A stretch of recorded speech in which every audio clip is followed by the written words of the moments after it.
In the world of video games, there's nothing bigger than Final Fantasy VII.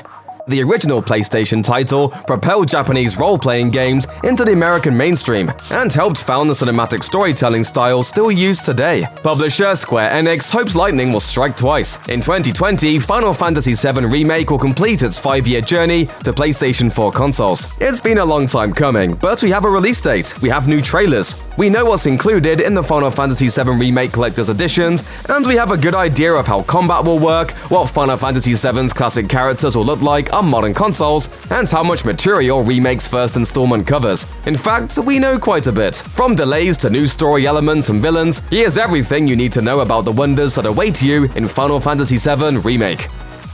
Square Enix unveiled Final Fantasy VII Remake at E3 2015, with a teaser trailer that had both fans and press on their feet. Over the next 4 years, almost nothing. A screenshot here, a vague status update there. Before long, fans began to wonder if Final Fantasy VII Remake would ever come out, and if it did, whether they'd be too old by then to actually play it. At E3 2019, Square Enix finally gave Final Fantasy VII Remake a release date. The game was originally slated to launch during a very busy gaming season on March 3rd, 2020. In mid-January, producer Yoshinori Kitase revealed the studio's decision to push the launch to April 10th, 2020. A difficult choice designed to give the developers a few extra weeks to apply final polish to the game. Final Fantasy VII Remake has already reached legendary status, and many players will probably tear through it as quickly as possible. That's okay, there's much more Final Fantasy VII on the way. When Square Enix first announced Final Fantasy VII Remake, it marketed the game as PlayStation 4 exclusive. As time has passed, new details have come to light. Final Fantasy VII Remake will launch as a timed PlayStation 4 exclusive. A year later, this exclusivity will end, and Final Fantasy VII Remake will come to other platforms. Though Square Enix has not provided specifics, looking at recent Final Fantasy titles suggests you might very well see it on PC, Nintendo Switch, and Xbox eventually. Hey, you've waited 5 years, right? What's another few months? Y'all gotta look at the bigger picture here. Nothing worth fighting for was ever won without sacrifice.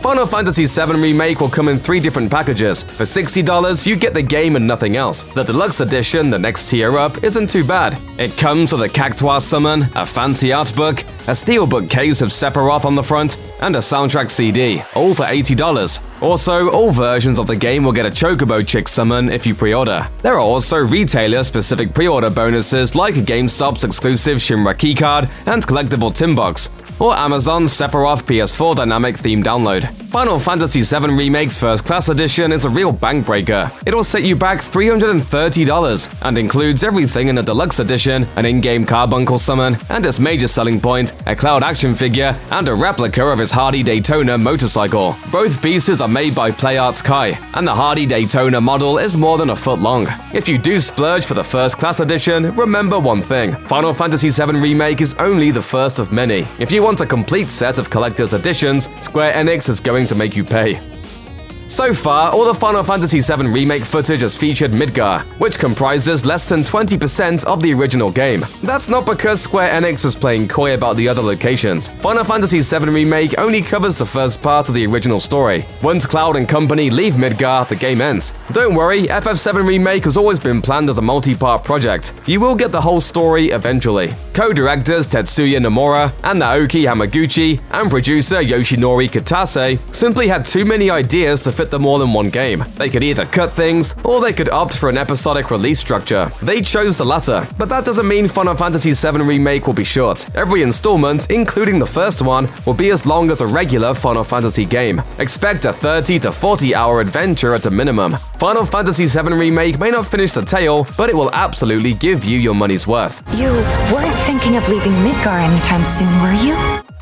Final Fantasy VII Remake's combat system is full of subtleties. Like before, Cloud doesn't fight alone. You can give your allies orders in tactical mode, and if you want to take direct control of a different character, a simple button press will do it. Every character excels at different tasks during combat. Barret is better at fighting from a distance, for example, while Cloud is your melee-based heavy hitter, so you'll want to switch it up often. Dodging and blocking attacks is important too, as is targeting enemy weak points. When you deal enough damage to your foes, you'll stagger them, leaving them vulnerable to extra damage. Limit breaks are back. letting you retaliate against monsters with special attacks. We don't know how ability-granting materia fits in yet, but that's going to play a role as well. Final Fantasy VII Remake's combat has a lot going on, but everyone who's tried it says that it comes together surprisingly well. Can't wait? Well, lucky you! Play the demo, which is currently available for download on the PSN and covers the opening sequence and first reactor mission of the game. Despite only covering Final Fantasy VII's opening Midgar parts, the remake will span 2 Blu-ray discs when it comes out in April. In the original game, Midgar only takes about 5 hours to get through. Anyone who's played Final Fantasy VII before should recognize all of the big plot beats in the new title. But there's more story now, including deeper looks at many of the characters. As Tetsuya Nomura explains, Final Fantasy VII Remake will have branching dialogue options. They won't affect the plot in major ways, but will change how supporting characters interact with Cloud as the game progresses, and there will be more subplots to explore too. In addition, some of the existing plot beats will receive a makeover to fit better with modern times. For example, the Honeybee Inn sequence, in which Cloud dresses up as a woman and infiltrates a brothel, hasn't aged well. It's still in the remake, but it's been updated accordingly. Don't be shy, little kitten. Shimmy on over and give Daddy some sugar. In the original Final Fantasy VII, Sephiroth doesn't show up until after the party leaves Midgar, although his presence looms large over the proceedings. That seems to be changing in the remake, which features Sephiroth in its trailers. That's for the best. Sephiroth is one of the most iconic JRPG villains ever. It wouldn't be the same without him. Cloud, I have a favor to ask of you. Run away. He's not coming alone either. Final Fantasy VII Remake is going to be full of new monsters and other enemies. As Nomura notes, Final Fantasy VII Remake is so much bigger than the original that fighting Midgar's couple dozen monsters over and over would get old quickly. So Square Enix is adding new foes, quote, for the sake of level design. In addition, mysterious beings called the Watchmen of Fate are a brand new addition that Nomura thinks fans will enjoy. You can actually see the Watchmen in the latest trailers. See those plumes of smoke that surround Cloud and Aerith during their initial meeting? Yeah, that's them. If you've ever caught yourself humming One-Winged Angel, Cosmo Canyon, or Final Fantasy VII's majestic main theme, you're familiar with Nobuo Uematsu, the composer who penned almost all of Final Fantasy's classic tunes.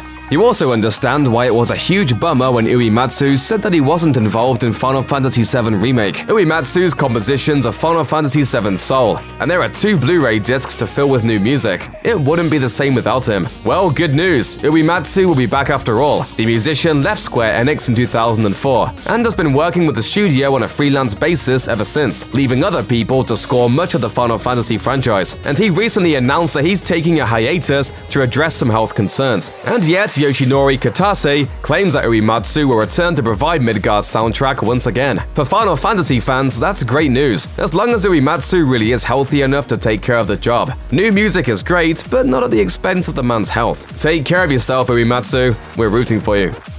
It doesn't matter if you're an experienced Final Fantasy player or a newcomer to the series. If you're watching this, you're probably going to play Final Fantasy VII Remake. Whether you like it or not, however, the upcoming RPG isn't going to wrap up the FF7 story. It's been a long wait for April 2020, but if you want to know how it all ends, you're going to have to wait even longer. How much longer? Nobody knows, not even Square Enix. Right now, the Final Fantasy VII Remake team is focused on the first episode. Yoshinori Kitase explains, "We really are still fleshing out what we're going to do for the second game in the project. There are indications that Part 2 will arrive faster than Part 1. Kitase notes that the basic foundations, the combat system, the art style, and the underlying tech of the remake are all in place, so development on the next chapter should be faster. Of course, Final Fantasy VII Remake took over half a decade to make. In this case, faster is relative. Behind the scenes, Final Fantasy VII Remake's long road from the stuff of fans' dreams to a real playable game has almost as many twists as Cloud Strife's backstory. While Tetsuya Nomura admits that Square Enix unveiled the game too early in order to stay ahead of the press, the real delay seems to stem from a conflict between Square Enix and one of its contractors. In 2015, Square Enix announced that developer CyberConnect 2 was handling Final Fantasy VII Remake's development. There was friction from the beginning. Kitase noted that Square Enix had to keep a close watch on CyberConnect 2, and in 2017, Square Enix decided to bring Final Fantasy VII Remake in-house, breaking up the partnership. According to an alleged insider, CyberConnect's work wasn't up to snuff, forcing Square Enix to toss everything out and start over. There doesn't seem to be any bad blood though. CyberConnect 2's Ryosuke Hara, who directed Dragon Ball Z Kakarot, is still excited for Final Fantasy VII Remake, and has very high expectations for the game. On Square Enix's part, well, the game is finally coming out. Better late than never.